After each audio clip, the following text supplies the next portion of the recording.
Bismillahirrahmanirrahim.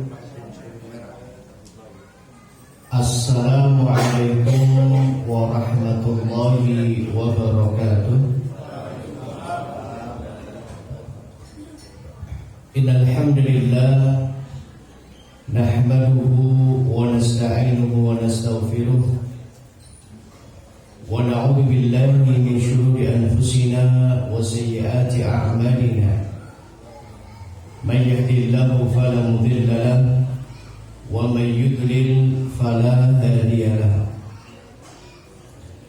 Asyhadu an la ilaha illallah wahdahu la syarika lahu wa asyhadu anna Muhammadan 'abduhu wa rasuluhu la nabiyya ba'dahu. Allahumma salli wa sallim wa zid wa barik ala rasulina wa nabiyyina Muhammad wa ala alihi wa ashabihi wa man tabi'ahum bi ihsanin ila yaumiddin, amma ba'd.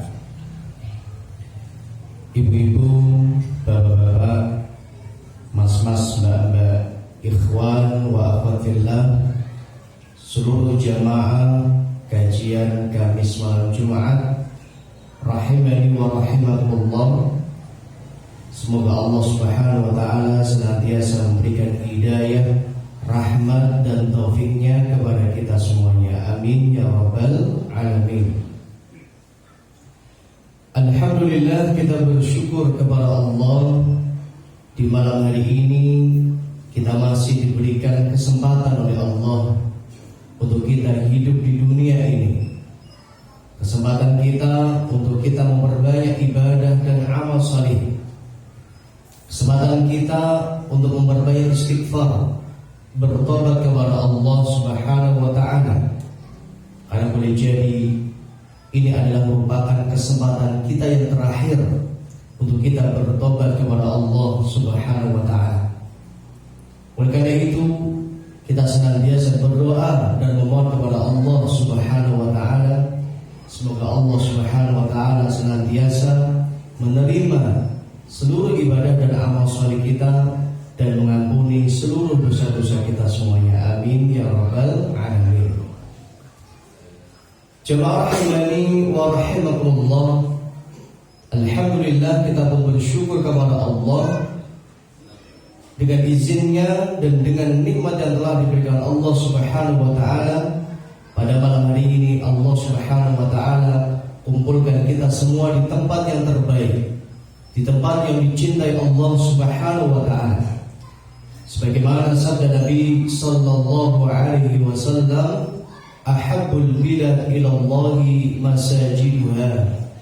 Tempat di muka bumi ini yang paling dicintai Allah Subhanahu wa taala masajiduha, yaitu masjid-masjidnya. Mudah-mudahan dengan kita cinta dengan masjid, senang di masjid, nyaman di masjid, dan ikut terus-menerus memakmurkan masjid rumah Allah Subhanahu wa taala, mudah-mudahan Allah Subhanahu wa taala senantiasa memberikan hidayah, rahmat dan taufiknya kepada kita semuanya. Amin ya rabbal alamin. Jemaah rahimani wa rahimakumullah. Alhamdulillah, malam hari ini kita dapat melanjutkan kembali kajian kita, yaitu kajian kitab Umdatul Tafsir, mukhtasar dari tafsir Ibnu Katsir, yang alhamdulillah pada pertemuan yang lalu atau di Kamis pekan yang lalu, alhamdulillah kita telah sampai di tafsir surat Al-Baqarah ayat 269. Silakan yang bawa Al-Quran bisa dibuka Al-Qurannya. Alhamdulillah, pada pertemuan yang lalu kita telah mengkaji tafsir surat Al-Baqarah ayat 269. Dan insyaallah pada malam hari ini kita akan melanjutkan di surat yang sama, di surat Al-Baqarah ayat 270 dan ayat 271 insyaallah. Dan sebagaimana biasa, sebelum kita mulai, mari kita awali dan buka kajian kita pada malam hari ini dengan membaca basmalah. Bismillahirrahmanirrahim.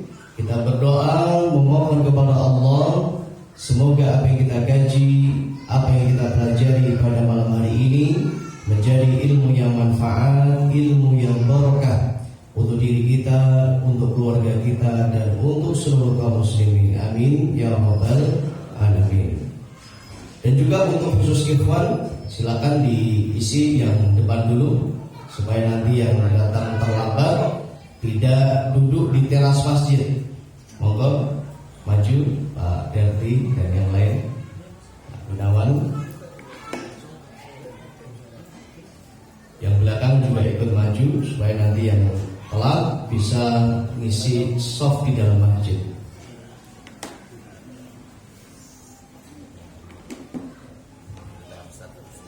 Ya, jamaah rahimani wa rahimakumullah. Dan juga sebagaimana biasa, sebelum kita masuk ayat baru, kita akan mengulang terlebih dahulu secara singkat ayat yang telah kita kaji pada pertemuan yang lalu atau di pekan yang lalu. Di pekan yang lalu kita telah mengkaji surah Al-Baqarah ayat 269, di mana Allah Subhanahu wa taala berfirman, "A'udzu billahi minasyaitonir rajim, yu'til hikmata man yasha, wa man yu'tal hikmata faqad utiya khairan katsiran, wa ma yadhakkaru illa ulul albab."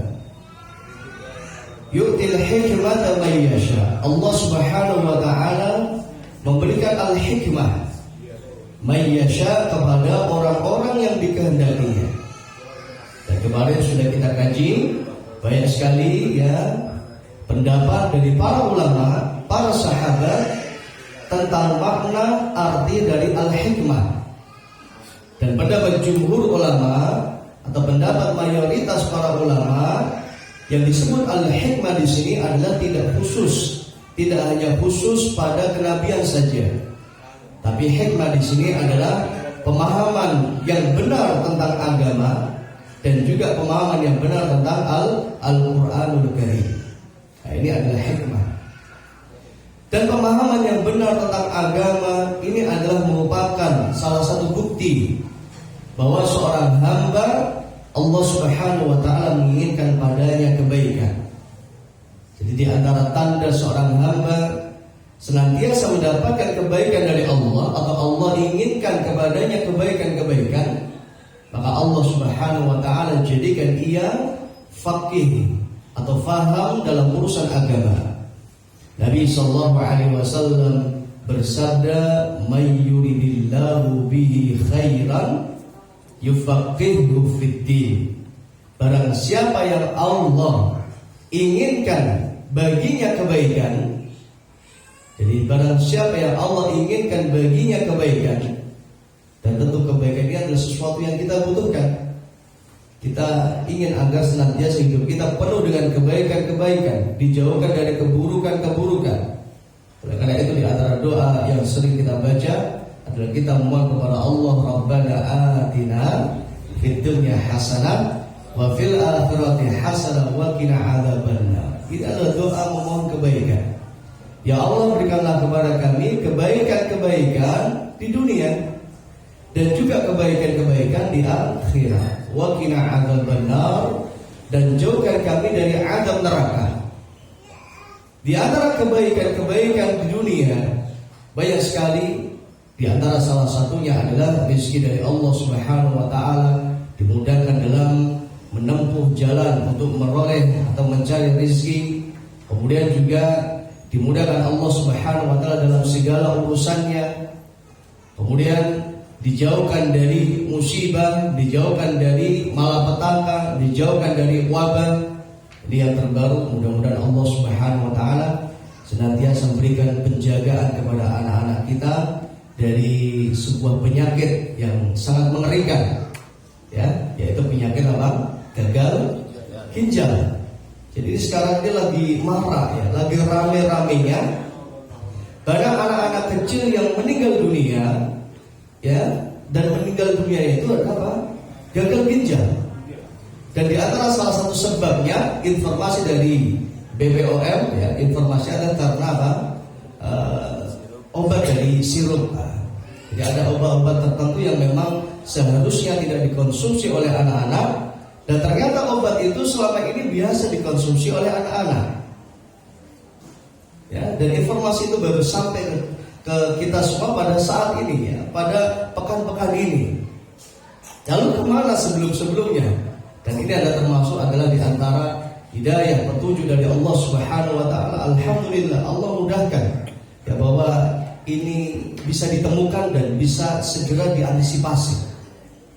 Maka di antara kebaikan adalah Allah Subhanahu wa taala jadikan tubuh kita sehat, anak kita sehat, istri kita sehat, pasangan kita sehat, orang tua kita sehat, saudara-saudara, keluarga kita, teman, saudara, sahabat, tetangga kita, semuanya disehatkan Allah, jamaah kita sehat. Ini adalah kebaikan di dunia. Jadi kebaikan di dunia itu tidak hanya bisa dinilai dari harta kekayaan atau dari kemewahan, tapi kebaikan di dunia itu adalah di mana seorang hamba dijauhkan dari wabah, musibah, dijauhkan dari penyakit. Ya, ini adalah merupakan kebaikan yang Allah Subhanahu wa taala berikan kepada seorang hamba di dunia. Dan juga wafil akhirati hasanah, kebaikan di akhirat di mana orang dijauhkan Allah dari azab neraka, termasuk di antaranya dijauhkan Allah dari azab kubur, karena kuburan ini adalah pintu masuk akhirat. Siapa yang lulus dari pintu yang pertama ini, maka dia akan mudah urusan yang selanjutnya. Tapi siapa yang gagal di pintu yang pertama, ya, maka dia urusannya yang selanjutnya akan jauh lebih berat. Maka ini adalah sesuatu yang kita butuhkan. Allah Subhanahu wa taala berikan kepada kita kebaikan-kebaikan. Maka may yuridillahu bi khairan yufaqihu fid din. Barang siapa yang Allah kehendaki baginya kebaikan, yufaqihu fid din, maka Allah akan jadikan ia paham dalam urusan agama. Karena dengan paham urusan agama itulah kita bisa melaksanakan perintah-perintah Allah Subhanahu wa taala dengan sempurna. Dan juga kita dapat menjauhi larangan-larangan Allah Subhanahu wa taala dengan sempurna. Tidak ada suatu perintah kecuali kita telah melakukannya, dan tidak ada sebuah larangan kecuali kita juga sudah maksimalkan diri kita untuk menjauhinya. Dan termasuk salah satu cara untuk menempuh ya pemahaman agama yang benar, agar kita paham dengan ilmu agama yang benar, adalah salah satunya adalah dengan ngaji, adalah dengan hadir dalam majelis-majelis ilmu. Secara khusus bagaimana yang sering ya kita sampaikan kepada seluruh jamaah, ya, kalau ngaji jangan sendirian. Ngajilah mengajak keluarganya, ajak pasangannya, ya, ajak anaknya, ajak orang tuanya, ajak keluarganya, supaya ada pemahaman yang sama dan kita punya frekuensi yang sama dalam keimanan, ketaatan kepada Allah Subhanahu wa ta'ala. Dan dengan cara inilah insya Allah ketika kita sama-sama taat kepada Allah, sama-sama beriman kepada Allah, insya Allah inilah yang menjadi salah satu kunci agar Allah Subhanahu wa ta'ala kumpulkan kita semuanya di surganya. Allah Subhanahu wa ta'ala berfirman, a'udzubillahi minasyaitonir rajim, walladzina amanu wattaba'athum dzurriyyatuhum biimanin alhaqna bihim dzurriyyatahum. Adapun orang-orang yang beriman, wattaba'athum dzurriyyatuhum biiman, mereka akan dikumpulkan Allah, ya, diikuti oleh keturunannya, anak cucunya yang sama-sama biimanin, yang sama-sama beriman kepada Allah. Maka kalau tidak satu frekuensi, maka kita nggak bisa ketemu dengan anak-anak kita. Kalau kita nggak satu frekuensi, maka kita nggak bisa ketemu dengan orang tua kita. Orang tua nggak bisa ketemu dengan kita, atau kita nggak bisa ketemu dengan cucu-cucu kita. Maka semuanya ini hanya bisa dikumpulkan Allah di surganya hanya dengan satu frekuensi, yaitu frekuensi keimanan, ketaatan kepada Allah Subhanahu wa ta'ala. Maka al-hikmah adalah pemahaman agama yang benar. Maka ngaji adalah termasuk salah satu cara agar kita senantiasa mendapatkan pemahaman agama yang benar. Dan ini adalah mudah-mudahan menjadi tanda bahwasanya Allah Subhanahu wa taala inginkan kepada kita kebaikan. Kemudian Allah Subhanahu wa taala berfirman, a'udzubillahi minasyaitonir rajim, wa may yu'tal hikmata faqad utiya khairan katsira. Dan siapa yang Allah Subhanahu wa taala berikan al-hikmah, jadi siapa yang Allah berikan pemahaman agama yang benar, faqad utiya khairan katsira, maka dia telah diberikan kebaikan yang banyak. Ya, dia diberikan kebaikan yang banyak. Dan kemarin sudah kita kaji ya tentang hadis Nabi sallallahu alaihi wasallam. Nabi bersabda, yu'ti ad-dunya man la yuhibbu wa man yuhibbu. Allah berikan dunia kepada yang dicintai dan kepada yang tidak dicintai. Wala yu'ti ad-din illa man ahabba. Dan tidaklah Allah Subhanahu wa taala berikan pemahaman agama illa man ahabba, kecuali kepada orang-orang yang dicintai. Maka sama dengan apa yang Allah firmankan. Maka mendapatkan kenikmatan dunia itu adalah sebuah kenikmatan dari Allah Subhanahu wa taala, sebuah kebaikan.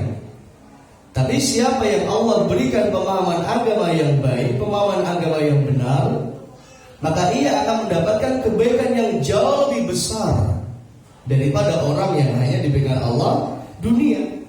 Maka wa may yu'tal hikmata faqad utiya khairan katsira.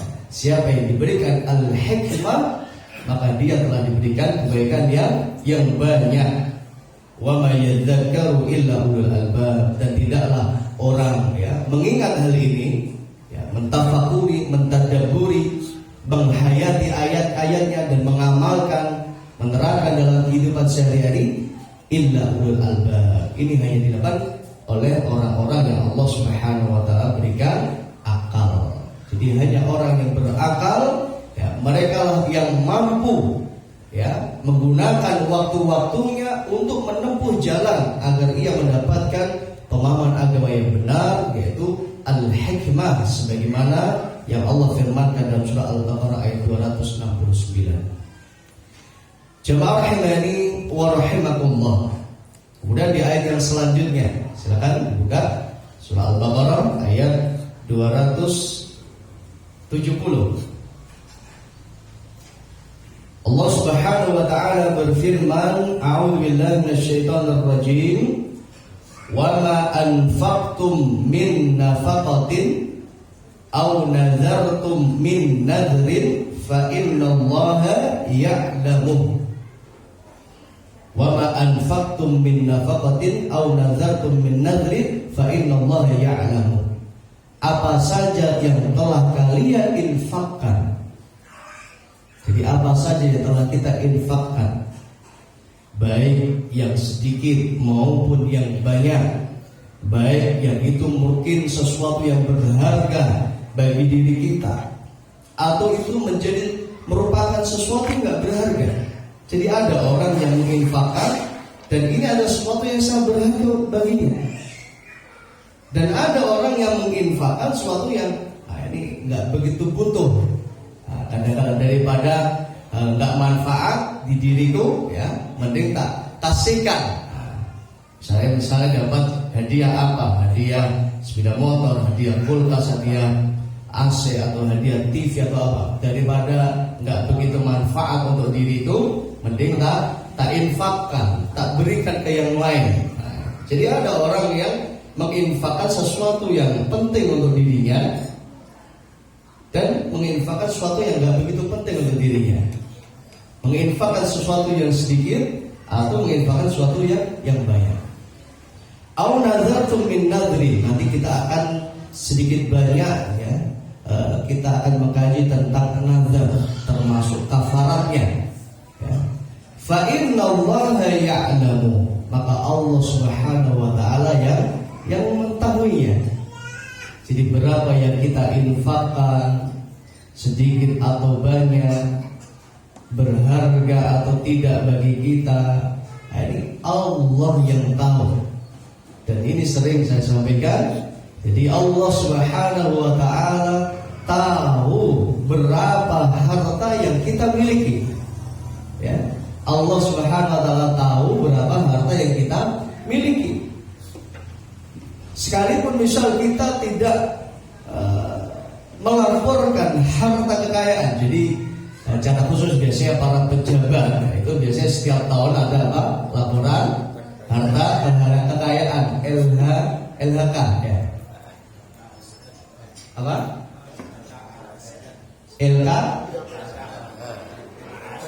LKSN, ASN. Iya, itulah intinya itu.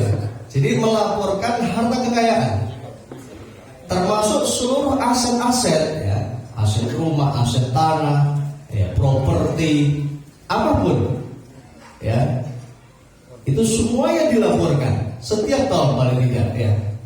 Jadi dan kadang-kala ada yang sebagian tidak dilaporkan. Jadi tidak 100% semuanya dilaporkan. Mungkin ada sebagian yang tidak dilaporkan.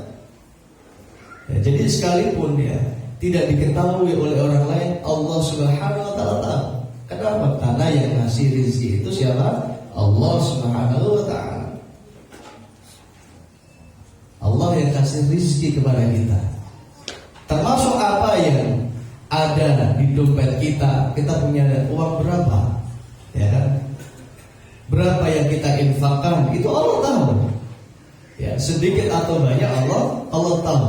Nah, pertanyaannya, misal ketika kita mau infak dan kita buka dompet, ada warna merah, ada warna pink, ada warna biru, ada warna hijau, ada warna apa itu? 10.000 ungu, ada coklat, ada abu-abu. Kira-kira yang kita pilih yang mana? Seringnya apa ya? Yang nominalnya kecil, ya kan? Ini aku akan kebutuhan tak cipuk sing abu-abu. Berarti abu-abu berapa? 2.000. Atau yang diambil yang coklat, berapa yang coklat? 5.000. Atau yang diambil yang ungu 10.000. Atau diambil yang tengah-tengahnya, yang tengah-tengahnya aja lah. Orang akeh yo nasite 20.000. Atau diambil 50.000 atau diambil 100.000. Nah, kira-kira yang banyak, mayoritas yang banyak itu yang diambil itu yang warna ungu, hijau, abu-abu atau warna yang pink atau yang biru. Nah, ini. Dan ini juga saya mendapatkan laporan dari relawan yang biasa menghitung, ya. Khususnya biasanya dihitung oleh ibu-ibu, ya. Jadi infak panjenengan ini dihitung oleh ibu-ibu dapur, ya. Jadi berapa infaknya? Berapa yang keluar? Rata-rata ternyata rata-rata jemaah ini menginfakkan uangnya 5.000 lembaran atau 10.000 lembaran atau 20.000 lembaran. Jadi bisa dihitung. Yang 100.000 itu berapa lembar? Yang 50.000 berapa lembar?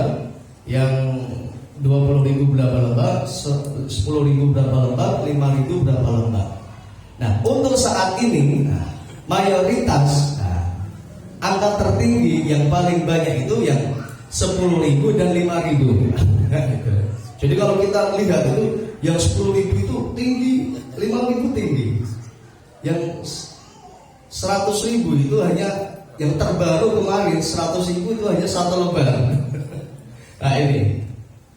Maka fa'inna Allah ya'lam. Allah yang tahu. Jadi berapa yang kita infakkan, baik banyak maupun dikit, baik itu sesuatu yang berharga atau maupun tidak, di Allah Subhanahu wa taala yang tahu. Fa innallaha ya'lamu. Nah, termasuk yang kedua yang ingin kita sedikit lebih dalami, karena infak kemarin banyak sekali ayat-ayat yang sebelumnya kemarin kita sudah begitu dalam mendalami tentang infak. Maka pada malam hari ini kita akan banyak mengkaji, ya, waktu kita akan lebih banyak mentitik beratkan pada persoalan nazar. Maka pada persoalan nazar. Apa itu nazar, Bapak Ibu? Nazar itu apa? Janji, ya. Janji kepada siapa? Janji kepada Allah Subhanahu wa ta'ala. Jadi nazar, apa bedanya nazar dengan janji? Jadi apa bedanya nazar dengan janji? Kalau janji itu dengan manusia, ya, tapi nazar ini khusus hubungannya dengan Allah Subhanahu wa Ta'ala.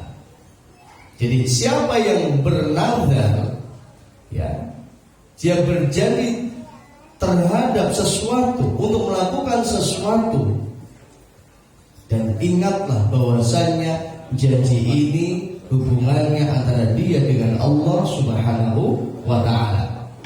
Adapun ketika kita janji dengan manusia, hubungan kita dengan manusia, janji dengan pasangan kita, janji dengan bapak ibu kita, janji dengan anak-anak, ya, janji dengan saudara, tetangga, kerabat atau siapapun, maka ini hubungannya dengan orang tersebut. Ya. Tapi ketika kita bernazar, maka janji ini adalah hubungannya langsung dengan Allah Subhanahu wa Ta'ala. Di antara contoh dari nazar, apa contohnya Bapak Ibu? Misal, kalau diterima PNS misalnya. Kalau diterima PNS, Arab nyembelih wedhus. Arab nyembelih wedhus. Maka ketika itu sudah diniatkan, dan misal nanti qadarullah memang betul Allah takdirkan dia diterima PNS, maka wajib hukumnya dia memenuhi nazarnya. Jadi memenuhi nazar ini hukumnya wajib. Barang siapa yang tidak memenuhi nazarnya, maka dia berdosa. Ya. Jadi apa? Memenuhi nazar hukumnya wajib. Dan siapa yang tidak memenuhi nazarnya, maka dia berdosa. Kalau misal diterima di pekerjaan, dapat pekerjaan, maka saya bernazar mau nyembelih wedhus. Maka ini harus dipenuhi, harus ditaati. Ini adalah contoh nazar. Dan Umar bin Khattab radhiyallahu anhu di masa jahiliyah beliau pernah bernazar. Ini menunjukkan sekalipun nazar ini dilakukan oleh orang kafir, ya, di zaman jahiliyah, ya, maka ini tetap hukumnya wajib untuk dipenuhi.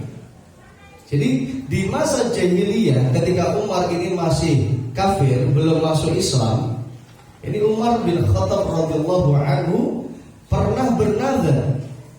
Ya. Umar pernah bernazar bahwa suatu malam nanti aku bernazar akan beriktikaf di Masjidil Haram. Dibayangkan wong kafir iktikaf, bernazar iktikaf di Masjidil Haram. Ya. Jadi Umar ketika masih jahiliyah, belum masuk Islam, itu pernah bernazar ternyata. Beliau bernazar, ya, suatu malam, ya, akan beriktikaf di Masjidil Haram. Maka ketika Umar bin Khattab radhiyallahu anhu masuk Islam, diingatkan oleh Nabi sallallahu alaihi wasallam, "Ufu nazarka." Wahai Umar bin Khattab, ya, penuhilah nazarmu.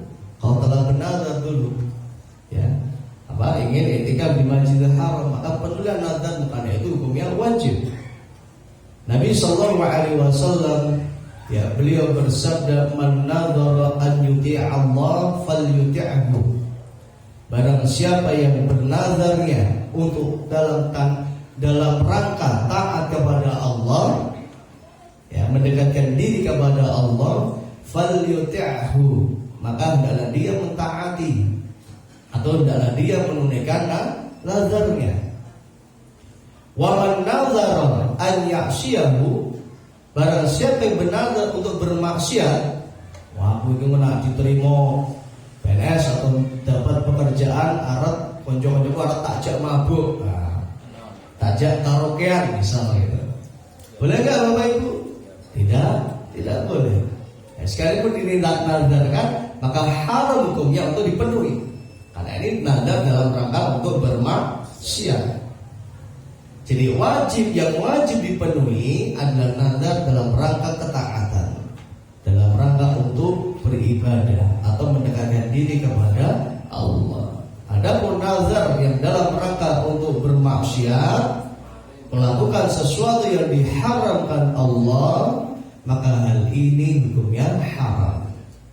Maka siapa yang bernazar untuk bermaksiat kepada Allah, fala ya'siyahu, maka janganlah dia bermaksiat kepada Allah Subhanahu wa ta'ala. Ya, jamaah rahimani wa rahimakumullah.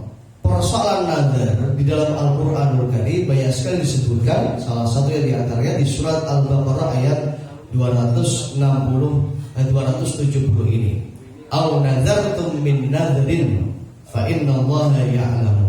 Jadi nazar yang kalian lakukan itu Allah tahu.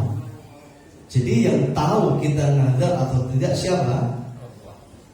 Allah dan diri kita. Selain diri kita, Allah Subhanahu wa ta'ala yang tahu.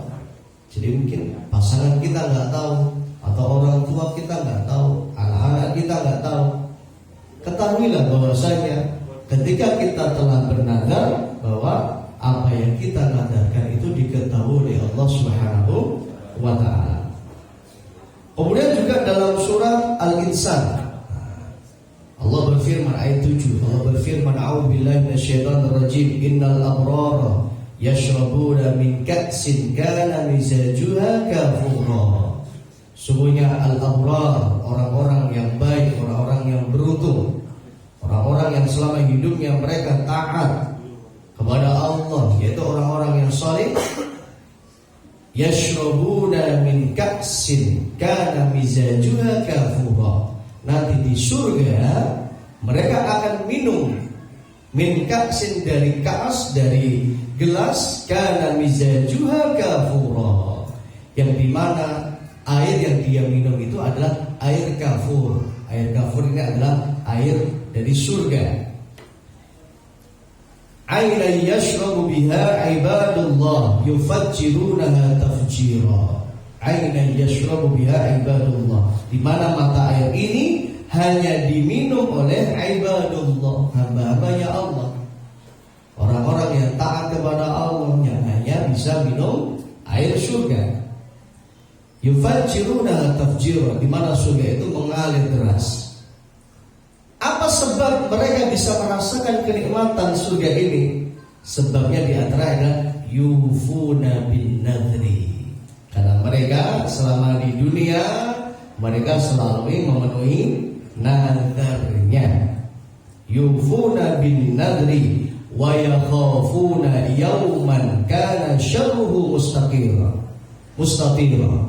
Jadi yufuna bin nadri, yaitu mereka bisa mendapatkan kenikmatan surga karena mereka dulu kalau bernadar mereka selalu memenuhi nadarnya. Dan yang kedua, yakhafuna yauman kana syarruhu mustatir, dan mereka takut di suatu hari, yaitu maksudnya adalah di kiamat. Kana syarruhu mustatir, di mana azab-azabnya sangat meluas, sangat merata. Ya, jadi hari kiamat itu apa? Kehancurannya itu tidak hanya lokal.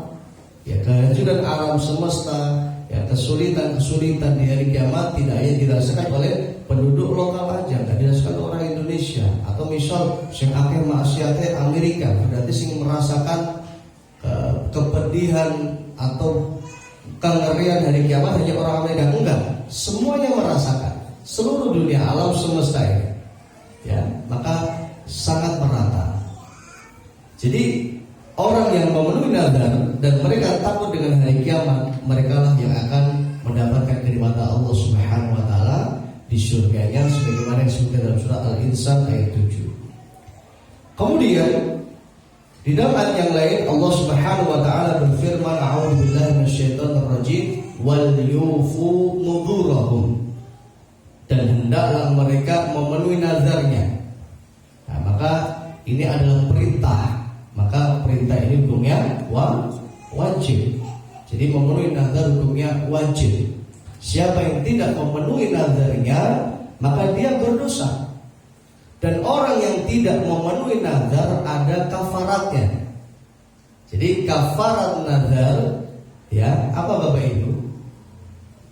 Kafarat nazar itu sebagaimana kafaratul yamin, sebagaimana kafaratnya orang yang melanggar sumpah. Ya, jadi kafaratnya nazar, orang kalau tidak memenuhi nazar, apalagi dengan sengaja, ya, maka harus ia membayar kafarat. Dan kafarat tebusannya bagi orang yang tidak memenuhi nazar itu sebagaimana tebusan orang yang melanggar sumpah. Jadi sumpah itu ada kafaratnya. Jangan dikira kalau kita sumpah ya kemudian belenjani janji nggak dipenuhi, nah, ini jangan dikira ini dibiarkan oleh Allah. Nggak ada hukumannya, ada hukumannya. Dan hukuman itu digugurkan Allah kalau kita membayar kafarat. Apa kafarat sumpah? Kafarat sumpah ada di dalam Al-Quran surat Al-Ma'idah ayat 89. Silakan yang bawa Al-Quran bisa dibuka Al-Qurannya, surat Al-Ma'idah ayat 89. Mas juga tolong saya diambilkan Al-Quran. Silakan Bapak Ibu yang dekat dengan Al-Quran bisa diambil Quran, bisa dibuka surat Al-Ma'idah ayat 89.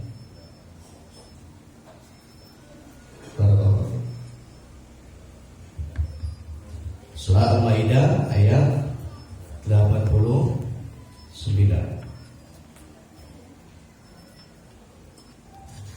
Nah, di sini dijelaskan tentang kafarat bagi orang yang melanggar sumpah, ya, atau tidak memenuhi sumpah. Jadi Nabi Shallallahu Alaihi Wasallam dalam hadis yang diriwayatkan dari sahabat Uqbah bin Amir, Nabi bersabda, kafaratul nazar kafaratul yamin.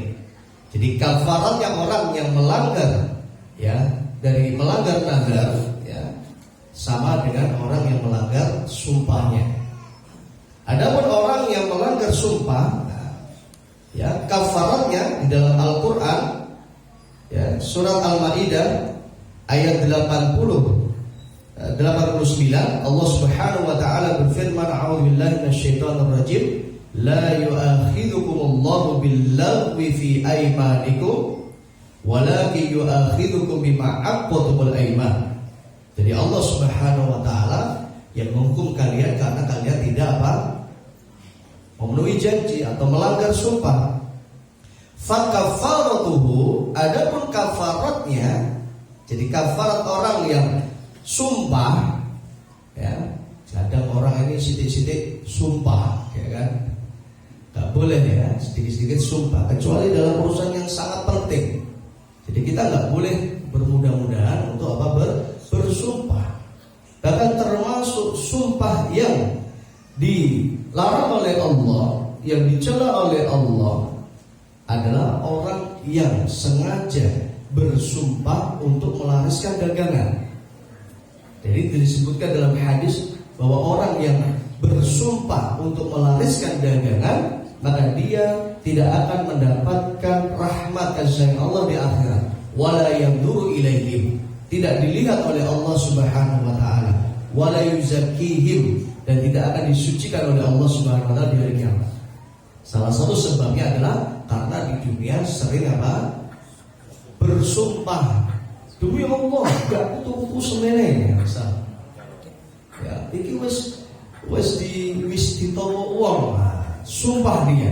Ini tidak boleh. Ya. Tidak boleh untuk bersumpah untuk melariskan dagangan. Maka bersumpah ini bukan sesuatu yang ringan. Ya. Bersumpah ini juga termasuk hubungannya dia dengan Allah Subhanahu wa taala. Ya. Jadi double gitu, tidak hanya dengan manusia. Jadi ketika kita bersumpah, ya, dengan manusia, maka tidak hanya dengan manusia saja kita telah bersumpah, maka kita telah bersumpah dengan Allah Subhanahu wa taala. Maka ini berat konsekuensinya. Jangan mudah-mudah untuk bersumpah. Fakafaratuhu, adapun kafarat orang yang melanggar sumpah atau tidak memenuhi janji, sudah berjanji tapi ternyata dilanggar, tidak dipenuhi.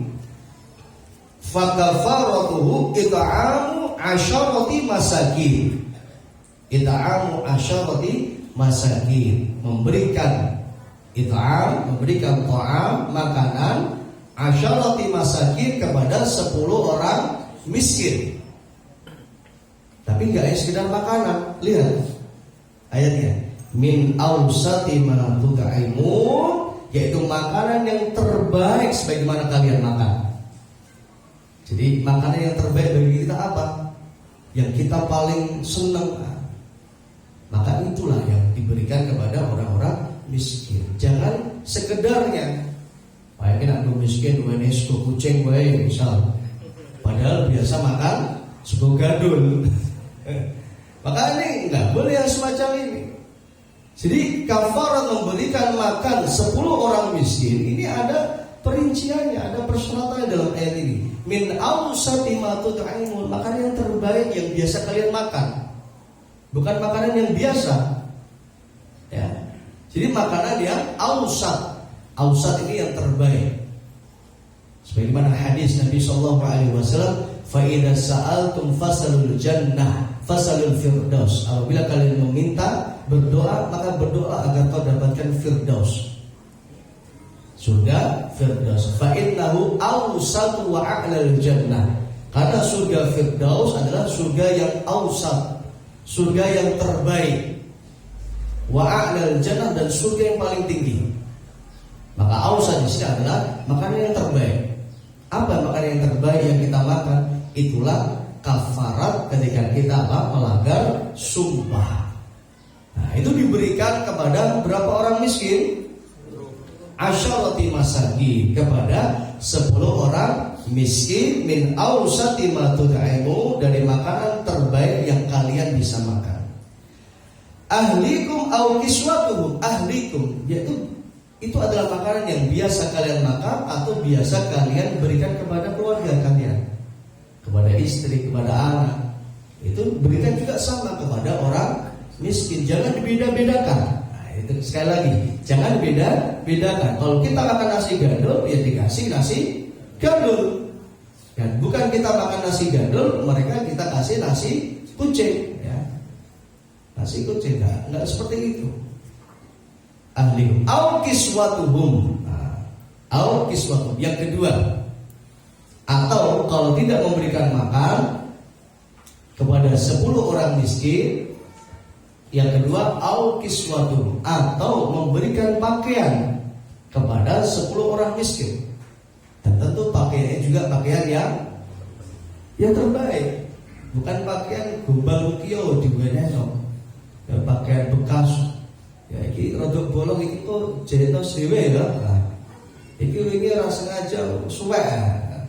Sing suwek-suwek diwe nehke. Boleh enggak? Ya boleh, tapi enggak begitulah. Ya. Maka untuk khusus nadar, maka berikan juga yang terbaik. Kalau pakaian, ya berikan pakaian yang baru. Ya, dibelikan. Kalau perlu pakaian yang pantas dipakai untuk kita, ya pantas dipakai untuk mereka. Pakaian yang sebagaimana kita senang, dan itulah yang kita berikan kepada mereka. Misal ada orang senang pakaian yang bermerek, maka berikan itu pakaian yang bermerek kepada 10 orang miskin. Jangan pakaian yang ala kadarnya, seperti itu. Au kiswatuhum. Jadi berikan pakaian kepada mereka. Nah, pakaian di sini, kalau ibu-ibu ya mesti apa? Gamis ya kan, atas bawah. Kalau bapak-bapak berarti ya bajunya saja apa plus celananya? Ya plus celananya. Ya, jangan hanya bajunya toh, ora katokan malah repot meneh. Syukur-syukur ditambah plus kasih songkok ya kan, kasih sajadah biar ke masjid. Nah, itu lebih baik. Au kiswatu, berikan pakaian kepada mereka, dan pakaian ini juga adalah berikan yang terbaik untuk mereka. Au tahriru raqabah, atau memerdekakan budak. Nah, ini enggak ada di zaman sekarang perbudakan, maka ini di skip ya, kita lewati. Faman lam yajid, barang siapa yang tidak melakukan 3 hal yang sebelumnya. Tadi kita ngasih makan, au kiswatu atau ngasih pakaian, au tahrir raqabah atau memerdekakan budak. Kalau 3 ini tidak dilakukan, maka fatahriru faman lam yajid fasyamu thalathati ayyam. Siapa yang tidak melakukan 3 hal ini, maka gantinya adalah fasyamu salatati ayyam. Maka dia berpuasa selama 3 hari berturut-turut. Ya, 3 hari berturut-turut, tidak boleh benggang-benggang, pisah-pisah. Saya ini poso, tak cicil sih lah, ping telu berturut-turut raiso, ora kuat. Ya salah dia sumpah. Tidak boleh ya. Maka harus berturut-turut. Ini ada hukuman dari Allah Subhanahu wa taala bagi orang yang melanggar sumpah. Ya, 3 hari berturut-turut. Tidak boleh dicicil. Beda dengan puasa Syawal ya. Jangan disamakan puasa Syawal. Puasa Syawal 6 hari, puasa Syawal ini bisa pegang-pegang, bisa berpisah. Tanggal 5 Syawal puasa, nanti tanggal 7 puasa, tanggal 11 puasa, tanggal 15 puasa, tanggal 18 puasa, sampai bilangnya 6 hari. Ini boleh kalau puasa Syawal. Tapi untuk kafarat bagi orang yang melanggar sumpah, jadi kalau tidak bisa ngasih makan, ya, tidak bisa ngasih pakaian, ya, dan apa tadi merdekakan budak, fakafaratu fasyamu thalathati ayyam. Maka dia berpuasa selama 3 hari berturut-turut. Maka kalau nggak kuat ya atau nggak mampu untuk berpuasa berturut-turut semacam ini, maka jangan bermudah-mudah untuk melanggar sumpah. Fasyamu thalathati ayyam. Dzalika kafaratu aymanukum idza halaftum. Dzalika kafaratu aymanikum idza halaftum. Ini adalah kafarat terhadap sumpah kalian idza halaftum, apabila kalian telah bersumpah. Ya. Wahfadhu aymanakum, maka jagalah sumpah-sumpah kalian. Ya. Dan tanda-tanda orang munafik salah satunya apa? Kalau bersumpah mengingkari. Jangan sampai ada benih-benih kemunafikan dalam diri kita. Jangan biarkan ada kemunafikan di dalam diri kita. Wahfadhu aymanakum, maka jagalah janji atau sumpah-sumpah kalian. Kadzalika yubayyinullahu lakum al-ayati la'allakum tashkurun. Begitu juga Allah menjelaskan kepada kalian ayat-ayatnya agar kalian bersyukur. Maka ini adalah kafarat bagi orang yang melanggar sumpah. Dan ini sama dengan kafaratnya orang yang melanggar nazar atau tidak memenuhi nazarnya.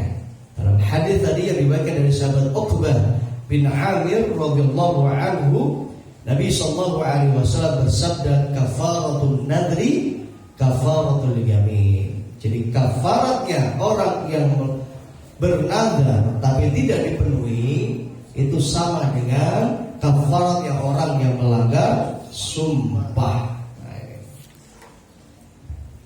Ya, jamaah rahimani wa rahimakumullah. Kemudian dalam hadis yang lain yang diriwayatkan dari Imran bin Husain radhiyallahu anhu, Nabi sallallahu alaihi wasallam bersabda, khairun nasi qarni. Sebaik-baik manusia adalah yang hidup di zamanku, yaitu para sahabat. Summal ladina yalunahum. Kemudian generasi yang selanjutnya, yaitu generasi tabi'in. Summal ladina yalunahum, kemudian generasi yang selanjutnya, generasi tabi'ut tabi'in. Summa yaji'u qaumun yanzuruna wa la yufun. Kata Nabi sallallahu alaihi wasallam. Di akhir hadis itu Nabi mengingatkan, nanti akan tiba suatu masa di mana akan datang suatu kaum atau datang sebuah masa di mana orang-orang itu apa? Mereka bernazar tapi mereka tidak memenuhi nazar. Jadi sekarang banyak orang bernazar, ya, bersumpah tapi tidak dipenuhi. Ya. Karena nggak mungkin para sahabat tabi'in dan tabi'ut tabi'in mereka melanggar sumpahnya atau tidak memenuhi nazarnya. Mustahil bagi mereka. Dan ini telah dijamin oleh Nabi Shallallahu Alaihi Wasallam, mereka adalah sebaik-baik generasi. Maka generasi akhir zaman, kata Nabi, ini akan datang nanti di generasi akhir zaman yang mereka orang-orang ini apa? Bersumpah mereka bernazar wala yufu, tidak dipenuhi nazarnya. Maka sekali lagi nazar ini adalah wajib untuk dipenuhi. Maka siapa yang bernazar maka wajib untuk dipenuhi. Wa ma anfaqtum min nafaqatin, kita ulangi lagi, apa saja kalian infakkan, au nadartum min nadrin, atau nazar yang kalian nazarkan, fa innallaha ya'lamu, karena Allah, sesungguhnya Allah Subhanahu wa taala yang mengetahui, Allah tahu.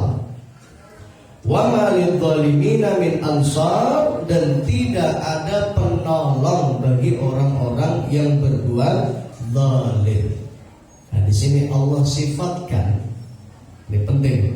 Jadi Allah menyematkan sifat terhadap orang-orang yang melanggar sumpahnya, melanggar nazarnya.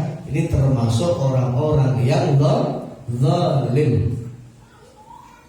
Ya, termasuk di sini ya disebutkan infak. Orang yang tidak berinfak, ya, padahal dia mampu berinfak, maka dia telah berbuat zalim. Secara khusus infak dengan hal yang wajib, yaitu adalah berupa zakat. Ya. Jadi zakat itu hukumnya wajib bagi orang yang hartanya telah mencapai nisab. Jadi syarat ya untuk hartanya, syarat orang untuk berzakat itu nggak harus kaya. Syaratnya dua, satu mencapai nisab, yang kedua harta ini mengendap selama 1 tahun, ya selama satu tahun.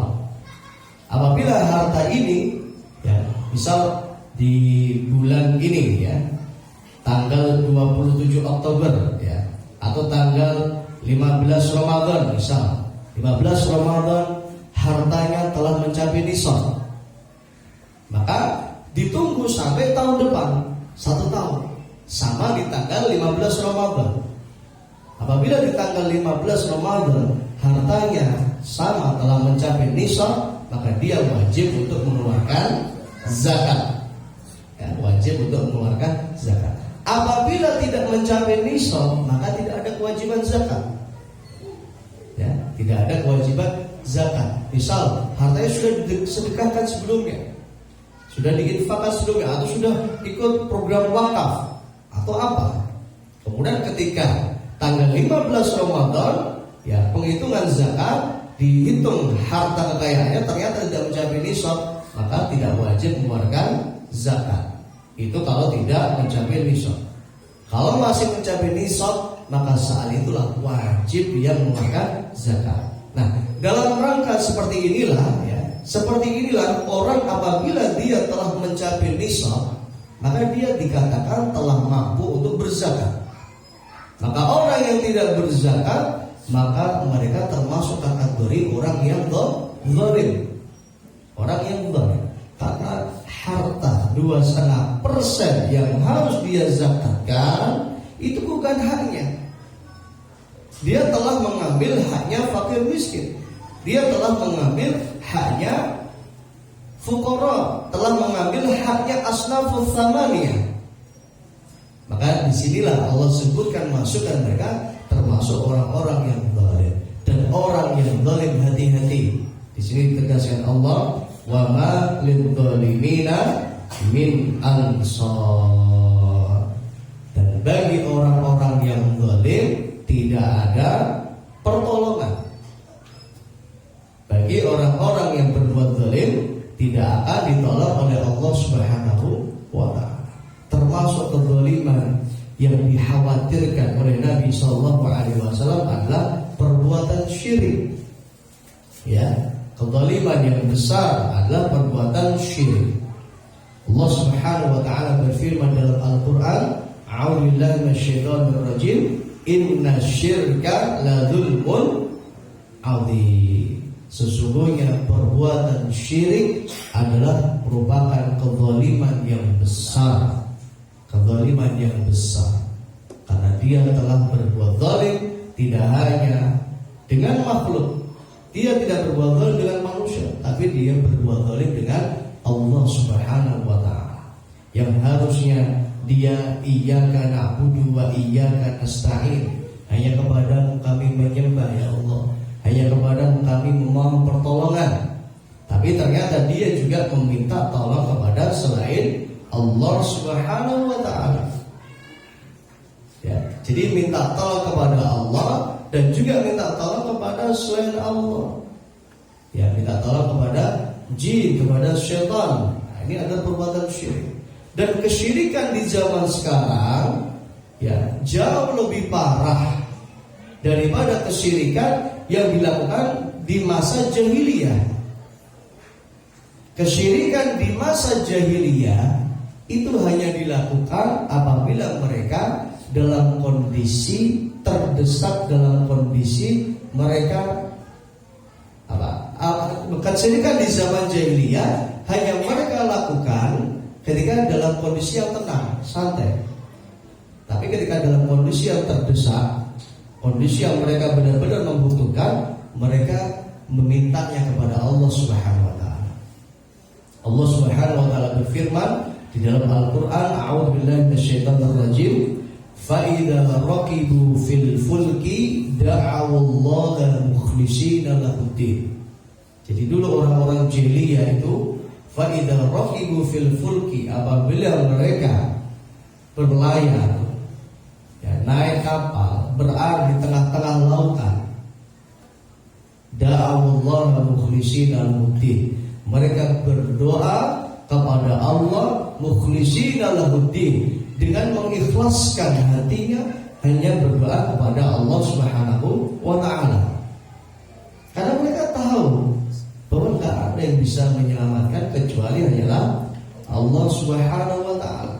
Dan harusnya yang semacam ini itu bisa difahami secara baik dan benar mendalam oleh para nelayan. Harusnya nelayan itu mereka adalah orang yang bertauhid kepada Allah Subhanahu wa ta'ala. Kenapa? Karena nelayan itu tahu gak ada yang bisa menyelamatkan kecuali Allah Subhanahu wa ta'ala. Maka kalau dikatakan pantas dan layak, maka para nelayan ya, mereka harusnya yang jauh lebih layak, jauh lebih pantas untuk bertauhid kepada Allah Subhanahu wa ta'ala dan tidak berbuat syirik. Kenapa? Karena gak ada yang bisa menyelamatkan. Ketika berada di tengah lautan, gak ada yang bisa menyelamatkan kecuali hanyalah Allah Subhanahu wa ta'ala. Dia butuh minta tolong kepada temannya, temannya sama butuh pertolongan Allah Subhanahu wa ta'ala. Maka gak akan bisa selamat kecuali Allah Subhanahu wa ta'ala yang memberikan keselamatan. Allahu Akbar. Coba panjenengan lihat, cari nanti pulang di YouTube ya. Cari di YouTube ya. Kapal ketika berada di tengah lautan diterjang ombak yang besar. Tuh, lihat. Dan rasakan posisi panjenengan berada di kapal itu. Dengan apa? Ombak yang besar, kapal diombang-ambing dengan ombak yang besar. Maka tak ada yang bisa menyelamatkan kecuali Allah Subhanahu wa ta'ala. Maka orang-orang musyrik di zaman jahiliyah disebutkan dalam ayat ini, fa idza raqibu fil fulki da'awallaha mukhlishina lahud-din. Apabila mereka berlayar berada di tengah-tengah lautan, da'awallaha mukhlishina lahud-din, mereka berdoa kepada Allah Subhanahu wa ta'ala. Beda dengan orang zaman sekarang. Nun sewu ya, sebelum laut aja Pak. Nah, misal ada sesajian yang harus dipersembahkan, ini orang ini kurang selamat awet ini. Masih ada nggak Bapak Ibu? Ya, masih ada nggak? Nah, ini yang semacam ini yang tidak boleh dilakukan, karena ini adalah perbuatan syirik. Ya, ini adalah perbuatan syirik yang harus ditinggalkan. Ingat bahwa yang memberikan keselamatan hanyalah Allah Subhanahu wa ta'ala. Gak ada sebab, gak ada urusannya dengan bakar lenyap, gak ada urusannya dengan Ngelindir ke kepala kebo. Kenapa harus kepala kebo? Kok nggak kepala kucing aja? Atau kepala ayam? Ya, kenapa harus kepala kebo? Kok nggak kepala kambing? Kenapa harus kepala kerbau? Kenapa kok nggak kepala dasmanyo? Kan dasmanyo enak. Misal itu. Maka nggak boleh yang semacam ini. Makanya Nabi SAW mengatakan kesyirikan ya. Di zaman dahulu ya, Allah tadi berfirman, "Fa idza raqibu fil fulki da'awallaha mukhlishina lahu-d-din." Apabila mereka berada di tengah lautan, mereka berdoa kepada Allah mohon keselamatan. Jadi memohon keselamatannya hanya kepada Allah Subhanahu wa taala. Falamma najjahum ilal barri idza hum yusyrikun. Falamma najjahum ilal barri idza hum yusyrikun. Adapun ketika mereka selamat dan sudah berlabuh, sudah berada di tepi pantai, sudah pulang dari melaut, idza hum yusyrikun. Mereka kembali berbuat syirik. Nah, itu dalam Al-Qur'an disebutkan. Nah, di zaman sekarang syiriknya enggak hanya ketika sebelum berangkat, ya. Syiriknya tidak hanya ketika sebelum berangkat. Ketika berada di tengah lautan pun masih sempat melakukan kesyirikan. Na'udzubillah, enggak boleh semacam ini.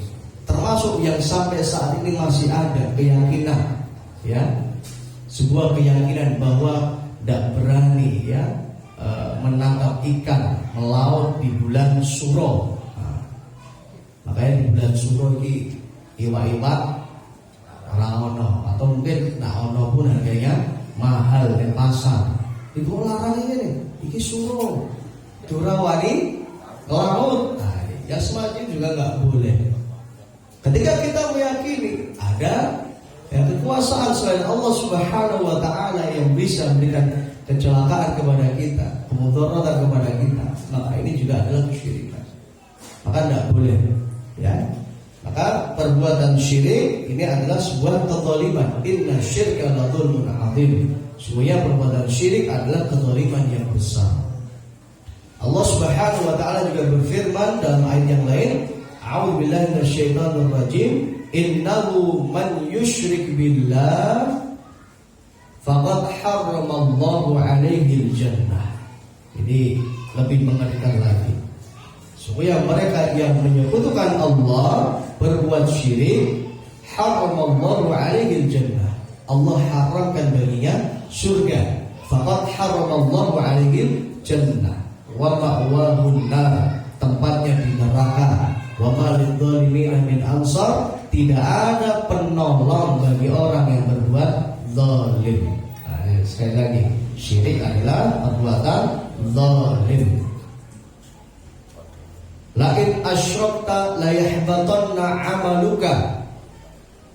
Jadi Allah katakan kepada Nabi sallallahu alaihi wasallam, "Wa laqad uhiya ilaika wa ilal ladzina min qablika." Dan telah diwahyukan kepadamu wahai Muhammad. Dan telah diwahyukan, disampaikan juga kepada nabi-nabi sebelummu. La in asyrakta, apabila kau melakukan kesyirikan. Ini nabi saja diwanti-wanti oleh Allah. Sekalipun kaum Muhammad, apabila kamu melakukan kesyirikan, la in asyrakta la yahbatanna 'amaluka. Apabila kamu melakukan kesyirikan, maka amal-amalmu akan terhapus. Artinya perbuatan syirik ini menghapus amal kebaikan. Ya, syirik ini menghapus kebaikan-kebaikan yang pernah kita lakukan. Tidak akan berarti di sisi Allah Subhanahu wa taala apabila kita terjatuh pada perbuatan syirik dan itu dibawa sampai mati. Ingat, syirik yang tidak diampuni Allah, sebagaimana yang sering saya sampaikan, syirik yang tidak akan diampuni oleh Allah adalah syirik yang dibawa sampai mati.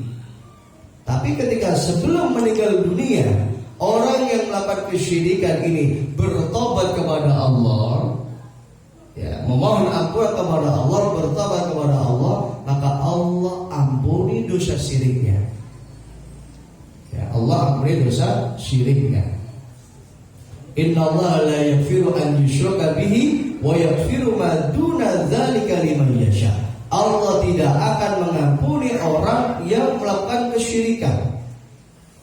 Yang dimaksud tidak mengampuni orang melakukan kesyirikan adalah ampunan di akhirat. Ya, innallaha la yaghfiru an yushraka bihi wa yaghfiru ma duna dzalika liman yasha. Dan Allah mengampuni dosa-dosa selainnya. Ini menunjukkan bahwa dosa-dosa yang dilakukan seorang hamba di dunia nanti di akhirat itu akan diampuni oleh Allah dengan sebab amal soleh yang pernah dia lakukan. Innal hasanat yudhibna sayyi'at.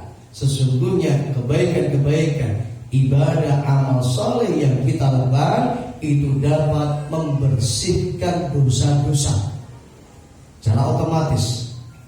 Tapi satu yang tidak bisa bersih secara otomatis yaitu dosa syirik. Ya. Maka sebelum meninggal dunia, pastikan kalau kita punya saudara, keluarga, teman, sahabat, orang yang kita cintai, jangan sampai mereka meninggal dunia dalam kondisi berbuat syirik.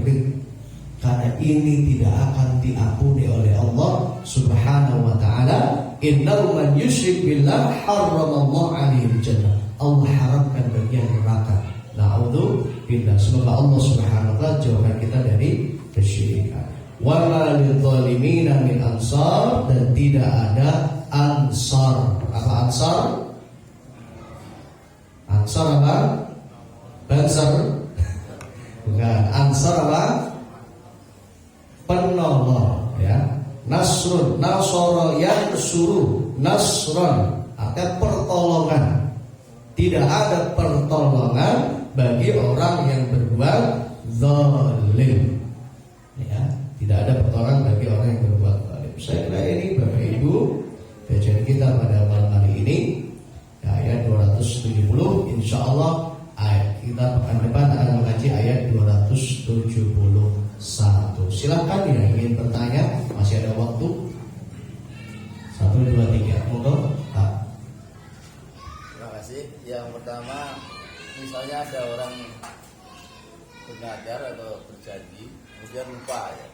Setelah bertahun-tahun diingatkan. Nah, ini apakah wajib membayar atau memenuhi nadarnya atau bayar kafarat? Yang pertama ya. Yang kedua,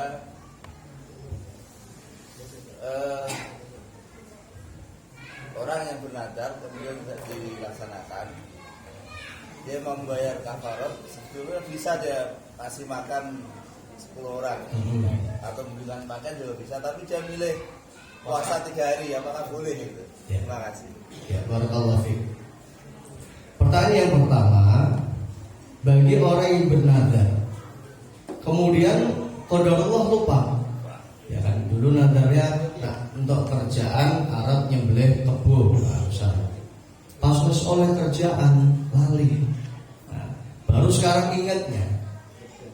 Kapan membayar nadarnya? Ya ketika ingat.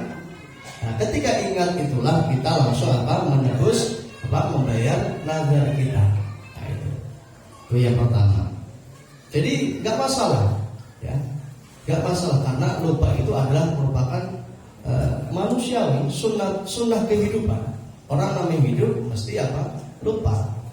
Maka lupa ini adalah rahmat dari Allah. Maka Allah Subhanahu wa ta'ala tidak menghukum bagi orang yang lupa. Rabbana la tu'akhirna in nasina aw akhtana.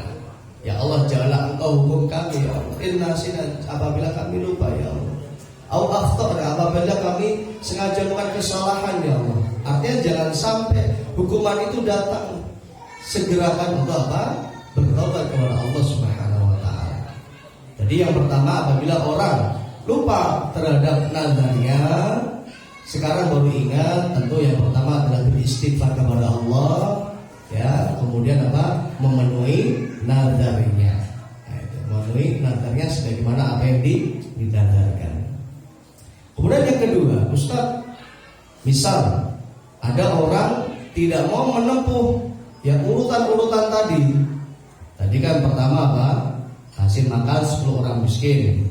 Kemudian yang kedua, memberikan pakaian, au kiswatuhum. Kemudian yang ketiga, fasya. Jadi berpuasa, ya, berpuasa ini opsi yang terakhir bagi orang yang tidak mengerjakan 3 hal. Ya. Jadi bagi orang yang tidak bisa mengerjakan 3 hal, baru dia berpuasa. Nanti dibaca lagi ayatnya, surah Al-Maidah ayat 89. Jadi setelah Allah Subhanahu wa taala menyebutkan kafarat melanggar atau tidak memenuhi nazar, 1 ngasih makan 10 orang miskin min ausati ma tu'imun, au kiswatu atau memberikan pakaian kepada mereka 10 orang miskin, ya, au tahrir raqabah atau memberikan atau memerdekakan budak. Nah, ini berarti 3 ini pilihan. Kalau nggak mau ngasih makan ya boleh ngasih pakaian, atau nggak mau ngasih pakaian boleh ngasih makan, atau mau memerdekakan budak. Kalau ini opsi ini nggak ada sudah sekarang, tidak ada perbudakan. Maka antara memberikan makan atau memberikan pakaian, silakan dipilih. Ini ada pilihan au, karena ayatnya ada au-nya. Ya, baru di ayat yang akhir, di penutup ayat, di situ Allah katakan, apabila tidak bisa memenuhi yang 3, fasyamu thalathati ayyam, barulah kalian berpuasa. Maka nggak boleh langsung ujuk-ujuk, langsung poso ya, ini nggak bisa. Maka harus apa? Dia berusaha untuk menempuh 3 jalan tadi, kecuali kalau nggak mampu.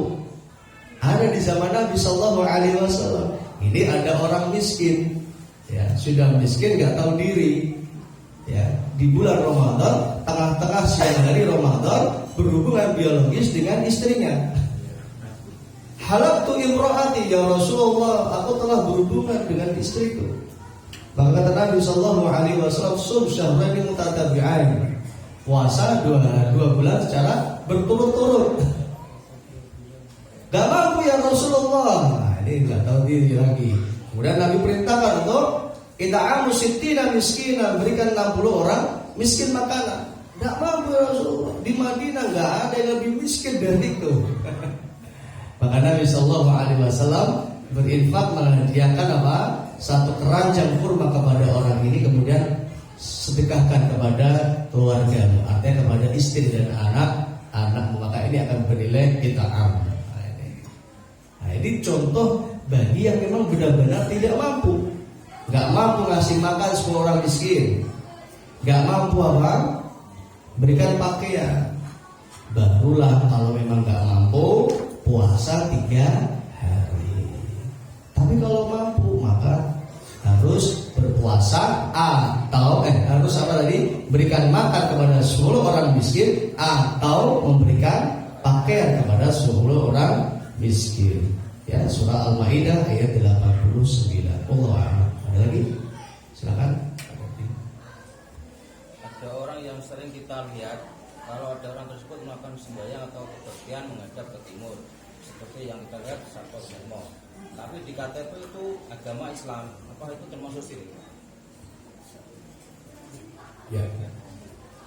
Melakukan ibadah, ritual ibadah, ya, itu harus sesuai dengan perintah Allah Subhanahu wa taala. Ada sebuah kaidah. Yang kaidah itu dikatakan al-aslu fil ibadati haram. Hukum asal dalam ibadah itu haram. Jadi ibadah apapun tidak boleh dilakukan illa ma dallat dalil, ya, kecuali apabila ada dalil perintahnya. Jadi hukum asal menyembah itu haram. Menyembah kepada apapun haram, kecuali ada dalil untuk menyembah. Nah, dalilnya adalah menyembah kepada Allah, maka itulah yang diperintahkan. Maka hukum asal ibadah adalah haram. Dan tata cara ibadah itu harus sesuai dengan apa yang diinginkan Allah. Jadi ibadah itu adalah syariat. Ya, ibadah adalah syariat. Salat, puasa, zakat, haji, umroh, ibadah-ibadah yang lain, ini adalah syariat. Dan namanya syariat itu ada SOP.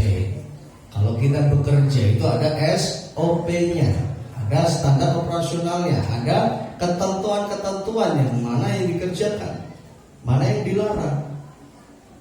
Dan yang membuat ini adalah Allah Subhanahu wa taala, bukan manusia.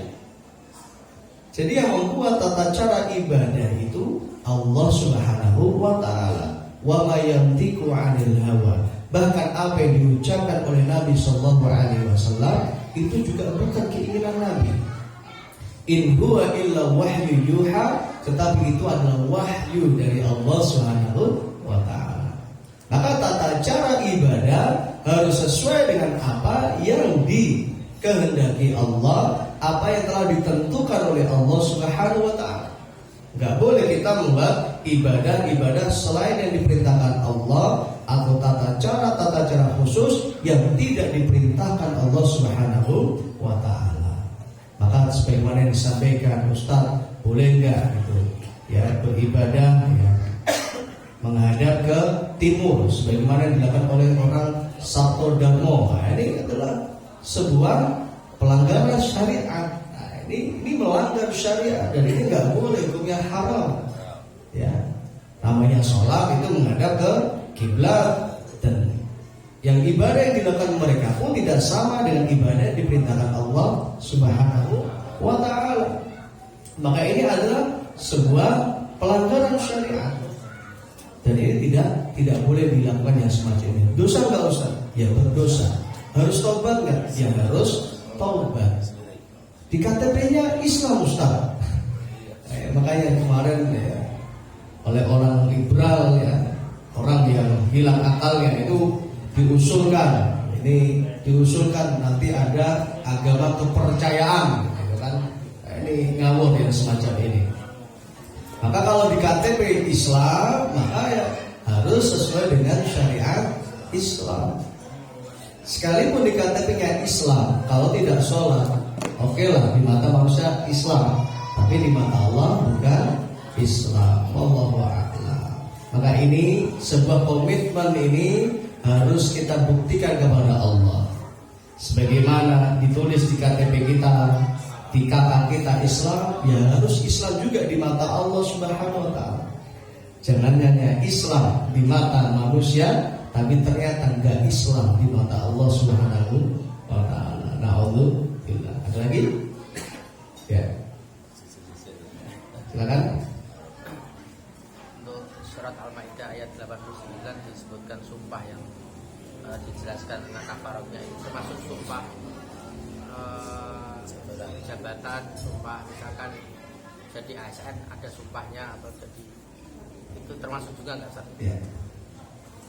Barakallahu fiik. Ustaz, di surah Al-Maidah ayat 89 tadi jelaskan tentang kafarat orang yang melanggar sumpah. Sumpah apa saja yang masuk dalam kafarat atau tebusan ini? Sumpah apapun. Sumpah termasuk orang yang diambil sumpah darinya, siapapun ya. Sumpah siapapun, termasuk ASN ketika dia akan menjadi ASN, dia disumpah untuk menaati seluruh peraturan-peraturan. Apabila dia melanggar, maka dia harus apa? Membayar kafarat, karena ini adalah sumpah. Dan sumpah itu tidak hanya di depan manusia, tapi di hadapan Allah Subhanahu wa taala. Sama kayak orang menikah, melangsungkan akad nikah, mobil untuk nikahan, aku terima nikahnya. Jadi dia bersumpah.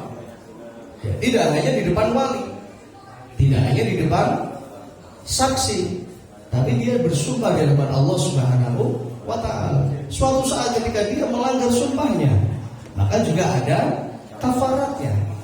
Dan ingat, segala sesuatu yang kita lakukan itu semua ada konsekuensinya, ada pertanggungjawabannya. Ya, maka inilah yang harus selalu menjadi renungan untuk kita semua, bahwa apa yang kita lakukan, apa yang kita ucapkan, semua tidak luput dari pengawasan Allah Subhanahu wa taala. Wallahu a'lam. Terakhir, misalnya ada orang tua yang bernazar, kemudian pada Allah berikan dia penyakit, misalnya penyakitnya misalnya stroke, apakah terus dia tidak mampu untuk melakukan nazar tersebut, apakah seorang anak itu juga menggantikan nazar orang tuanya, bisa menggantikan nazar orang tuanya? Nah, barakallahu fiik. Apabila ada orang tua bernazar, kemudian qadarullah suatu saat terkena stroke, tidak bisa memenuhi nazarnya. Ingat, dilihat dulu nazarnya apa. Kalau nazarnya bersedekah, apabila orang tua itu punya harta untuk disedekahkan, maka tetap dipenuhi nazarnya. Kecuali apabila nazar itu tidak bisa dilakukan. Misal, kalau ini dan sebagainya akan berpuasa, puasa Senin Kamis selama 2 bulan, atau puasa Senin Kamis selama 1 tahun. Padahal ternyata sakit. Apakah anaknya atau keluarganya harus memenuhi nazarnya? Wallahu a'lam. Tidak ada perintah dalam hal ini. Yang ada adalah orang yang berpuasa, ya, lalu meninggal dunia, soma'anhu waliyuhu, maka walinya, keluarganya yang membayar, mengganti puasanya. Nah ini. Tapi kalau urusan nazar, karena ini ada ketidakmampuan, maka insya Allah ini telah digugurkan Allah Subhanahu wa ta'ala. Allah tidak membebani sebuah beban kepada seorang hamba kecuali apa yang telah menjadi kesanggupannya. Apabila nggak sanggup, tadi ya ada udzur syar'i, benar-benar tidak bisa. Jadi nazarnya tidak bisa dipenuhi. Ya tidak bisa dipenuhi, maka gugur kewajiban di sisi Allah Subhanahu wa ta'ala. Kecuali apabila masih bisa dipenuhi, misalnya tadi nazar, ya sedekah, dan orang tua ini masih punya harta, silakan untuk diwujudkan nazarnya. Wallahu a'lam. Saya kira ini Bapak Ibu kajian kita pada malam hari ini. Insyaallah kita lanjutkan pekan depan, dan kami informasikan kepada seluruh jamaah bahwa besok Ahad pagi kami tunggu kehadirannya di kajian akbar, ya. Kajian akbar setiap akhir bulan di Masjid Al-Islam. Ya, dimulai dari jam 5:30, ya. Untuk kajian Ahad subuh diliburkan, diundur ke jam 5:30. Ya, karena itu silakan bisa hadir lebih awal, ya, bersama keluarganya masing-masing, ya, karena kajian besok Ahad akhir bulan adalah kajian spesial khusus yang kegiatan kita adakan di setiap akhir bulan, muter bergantian, ya. Dan untuk bulan ini, akhir bulan ini jatahnya di Masjid Al-Islah. Ya, karena itu silakan bisa ikut hadir semuanya. Mari kita berdoa kepada Allah. Allah manfa'na bima 'allamtana wa 'allimna ma yanfa'una wa zidna 'ilman. Allahumma inna nas'aluka 'ilman nafi'an wa rizqan thayyiban wa 'amalan mutaqabbalan. Rabbi fil lana wa li walidayna warhamna kama rabbayana shighara. Rabbana atina fid dunya hasanah wa fil akhirati hasanah wa qina adzabannar. Wa sallallahu ala nabiyyina Muhammad wa ala alihi wa sahbihi wa sallam walhamdulillahi rabbil alamin. Mari kita akhiri dengan hamdalah dan doa kafaratul majlis. Alhamdulillahi rabbil alamin. Subhanakallahumma wa bihamdika asyhadu an la ilaha illa anta astaghfiruka wa atubu ilaik. Jangan lupa, jangan pulang dulu Bapak Ibu, karena ada hidangan yang perlu kita nikmati. Untuk malam hari ini hidangan spesial lontong campur, ya. Silakan bisa dinikmati. Terima kasih. Assalamualaikum warahmatullahi wabarakatuh.